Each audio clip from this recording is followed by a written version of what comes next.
आज मुझे यहाँ आप लोगों ने याद किया है। मैं कुछ जनरल बातें करूँगा, फिर पुलिस की बात करेंगे। देखिए, हम जो भी हमारे सामने आता है, ये उम्र ऐसी है आप लोगों की, इस उम्र से सभी लोग जो गुजर चुके हैं, इस उम्र में जो भी किसी अच्छे पद पर बैठा हुआ दिखाई देता है, समाज में कोई प्रतिष्ठित दिखता है, हम उसी के जैसा बनना चाहते हैं। तो पहले तो अपनी अंतरात्मा से बात करें कि हमें आखिरकार बनना क्या है। किसी को देख करके नहीं बनना है।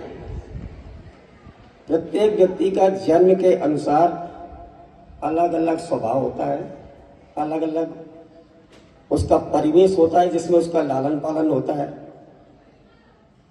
तो इसलिए वो खुद में पहले ये अपने प्रश्नों का उत्तर दे ले कि वो क्या बनना चाहते हैं। हमारे कहने से मत बनिएगा। और इसके बाद में बात आती है कि जो लोग वास्तव में पुलिस में आना चाहते हैं, तो मैं पुलिस के संबंध में ज़्यादा समय नहीं लूँगा। मैं बताऊं कि 4 तरह से पुलिस में आप आ सकते हैं। अभी चूंकि आपकी स्कूली शिक्षा चल रही है, तो 10+2 से पुलिस में केवल आरक्षक भर्ती होती है। उसमें गर्ल्स और बॉयज दोनों ही जिन्होंने 12th पास किया हुआ है, वो पहले कंप्यूटर पे बैठ के रिटन एग्जाम होता है, जो कि वैकल्पिक होता है 100 नंबर का। और उस परीक्षा के बाद में मेरिट बनती है। जिनके मेरिट में ऊपर स्थान आते हैं उनको फिजिकल के लिए कॉल किया जाता है। फिजिकल में भी वर्तमान में 3 इवेंट्स चल रहे हैं। एक तो लॉन्ग जंप होती है, एक शॉर्ट पुट होता है, एक लोहे का गोला होता है जिसे फेंकना पड़ता है, और तीसरी होती है दौड़, जो समयबद्ध होती है। दौड़ना तो सभी को आता है। अब 800 मीटर बोला जाए तो घर जाते समय बहुत से बच्चे ऐसे दौड़ते हुए चले जाते हैं, लेकिन समय के अनुसार उसमें अंक मिलते हैं। तो फिजिकल भी जो है ये भी 100 नंबर का होता है।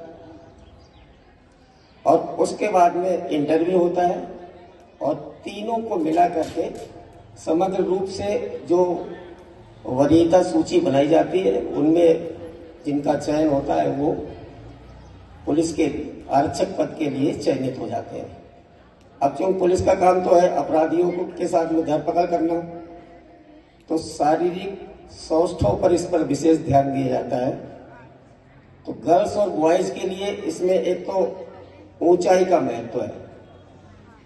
जो भी बॉयज सामान्य तौर पर, अलग अलग प्रांत में इनमें भिन्नता भी होती है, सामान्यतः 5 फुट 6 इंच के जो लड़के हैं लंबाई में, यानी लगभग 168 सेंटीमीटर, वो 168 सेंटीमीटर लंबे बच्चे, और बच्चियों के लिए ये 158 सेंटीमीटर और 155 सेंटीमीटर, ये जनरल कैटेगरी के लिए है। और इसमें जो शासन के नियम है, तो उसमें एसटी के लिए 5 सेंटीमीटर की छूट भी देती है।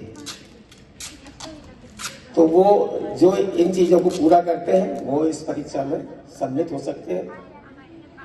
और दूसरा पद आता है इसमें सब इंस्पेक्टर का, जो कि 2 स्टार से प्रारंभ होता है। उसके लिए ग्रेजुएशन होना आवश्यक है। तो वो जब आप लोग ग्रेजुएशन कर लेंगे, तो उसमें अलग अलग पदों के लिए, जैसे विज्ञान संकाय से जिन्होंने ग्रेजुएशन किया है, वो फिंगरप्रिंट के लिए, जैसे चोरी में पकड़ते ना, तो कोई चोर कितना भी सातिर हो, किसी चीज को हम जब हाथ लगाते हैं वहां दिखते नहीं, लेकिन हमारे जो उंगलियों की ये रेखाएं होती है, रेजेस, ये वहां छप जाती हैं। उनके आधार पे पकड़ा जाता है, क्योंकि संसार में प्रत्येक व्यक्ति की रेजेस अलग अलग होती हैं। तो ये ग्रेजुएशन के बाद की स्थिति है। और राज्य सेवा की बात करें तो जिनका ग्रेजुएशन हो गया है वो सीधी भर्ती से डीएसपी भी बन सकते हैं। और केंद्रीय सेवा संघ लोक सेवा आयोग के माध्यम से ग्रेजुएशन जिनका कंप्लीट हो गया वो डायरेक्ट आईपीएस अधिकारी भी बन सकते हैं। इस प्रकार से पुलिस में 4 तरीके से ही भर्ती हुआ जाता है। और इसके लिए जो पहले अंतरात्मा से बात करने जो लोग और मार्गदर्शन चाहेंगे, मेरा थाना उनके लिए खुला हुआ है। कभी भी व्यक्तिगत रूप से बच्चे मिल सकते हैं। आप लोगों ने मुझे बुलाया यहाँ, बहुत बहुत धन्यवाद।